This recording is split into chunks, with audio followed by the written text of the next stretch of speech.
Hello and welcome to the channel. My name is Bijay and I'm a Microsoft MVP in SharePoint.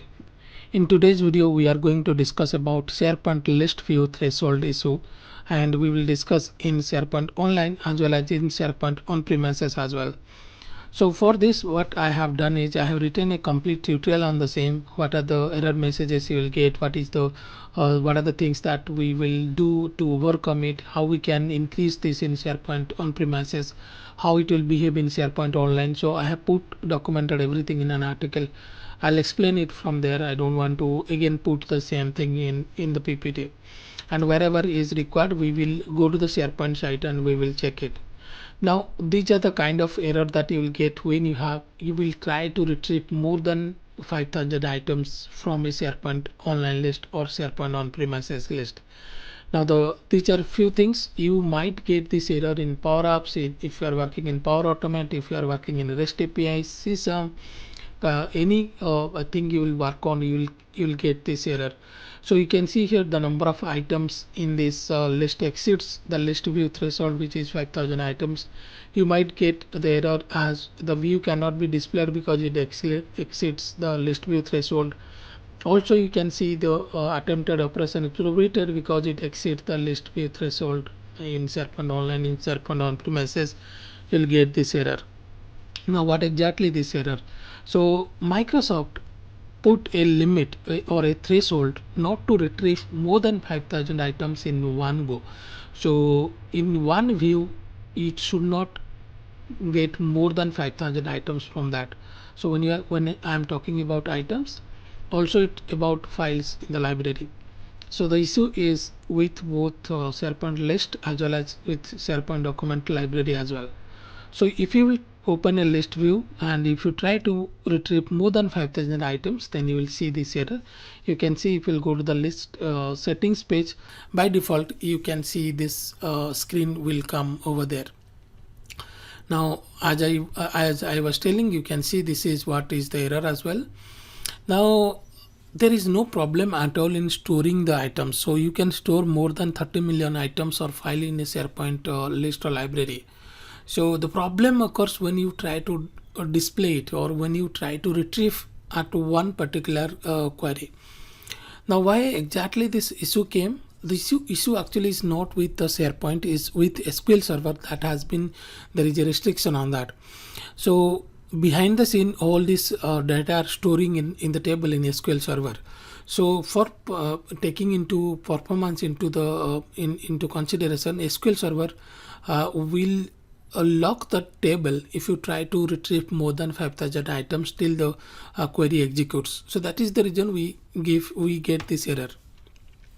Now how to overcome this issue? See, the solution is simple. You do not get or fetch items count which is more than 5,000. Now for that, what you will do, that is how we can overcome it.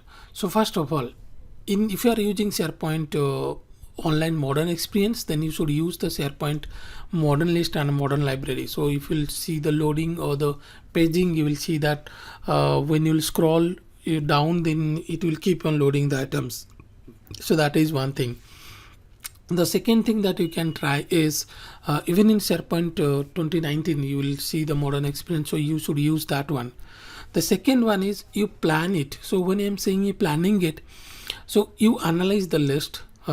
If you really want to add everything in one list, or you can ultimately you can split into multiple lists. So you can plan it so that you can have probably list which is having less than 5,000 items in that, so you'll never face that issue.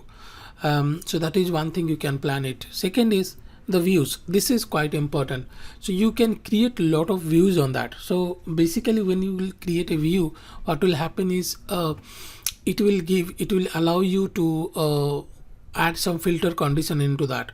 So for example, instead of retrieving all the items, probably I will just retrieve items created by me.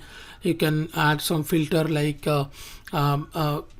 for example, you want to retrieve only the documents which are created in the last 7 days or in the last 1 month, or you can add where the status of this item is not completed or is in progress.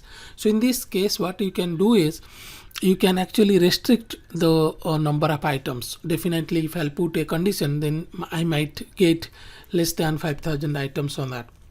So these are the things that you can do.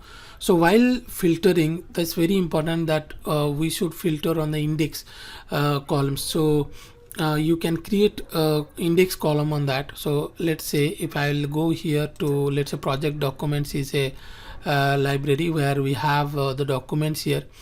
Now if you will go to the list settings page or the library settings page, you can see here there is advanced settings, and you can see here another thing is automatic index management. So what it will do is you by default anyway it is enabled. So what you can do here is if you do select this option, or if you by default you enable this, then it will create the indexes automatically. We don't need to do anything on this.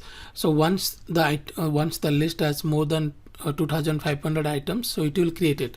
So this feature is available from SharePoint 2016, I guess, so, and in SharePoint Online, so we can enable this option. Apart from that, we can also create index columns by ourselves. So scroll down here, you will be able to, when you will go to the columns section, you can see here it is index columns are there. So click over here, and then it will show you to create indexes. So maximum of 20 indexes we can create. So you create a new index, it will show you what is the column that you want to use it.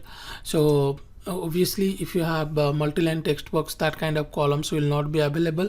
So whatever the columns are available, you can use those columns to create indexes. So let's say I'll create on title column. So you can see here I have added it. So now title column is an index. This will work exactly same way how the indexing work in SQL Server. So you have created indexes, and then for example, let's say you have a status column.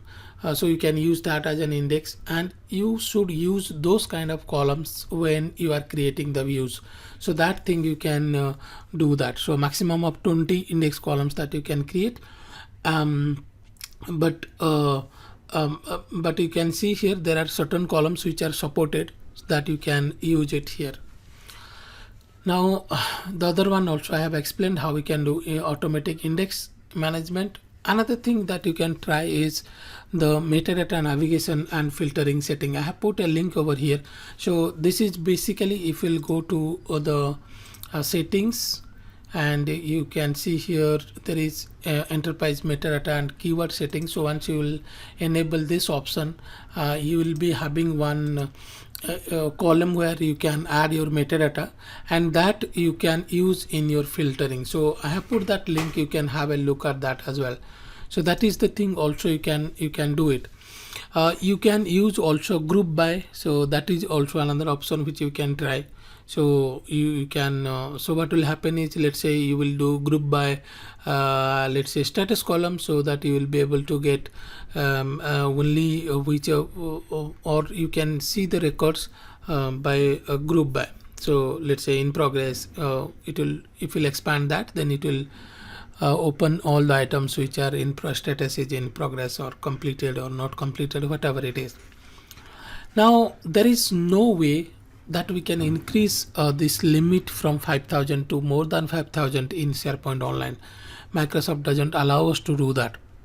But if you are using SharePoint 2016 or 2019, then you have the option where you can do it. So I have mentioned in the option, again, this is for a particular web application.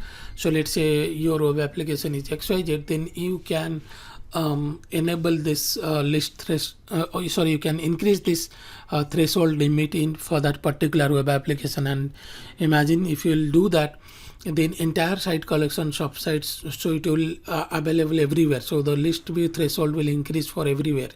So that we have to keep in mind as well. So in the general settings, you can select application management on central admin, and then you can go to the general application. So sorry, general settings for a particular web application, and then resource threatening. So there you can change it. So you can change it from 5,000 to more than that. And also there is a limit for the administrators. The administrators can see more than 20,000 items, but still if you want to increase it, you can do that as well. So also there is PowerShell way where you can disable a list view threshold limit for a particular list or library. For example, in your site collection in on-premises, I'm talking about this thing in on-premises, we don't have that option in online.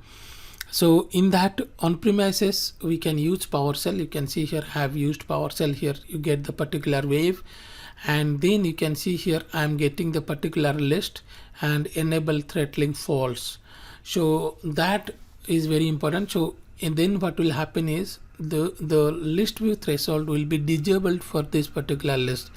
The problem will come if you will try to retrieve more than 5,000 items, then you might see, you will see the performance issue over there. And then same way, if you are getting the issue in Power Apps, then try to fix it. The other problems that we, or the other ways that we have explained above. So Power Apps, Power Automate, you can do the same way.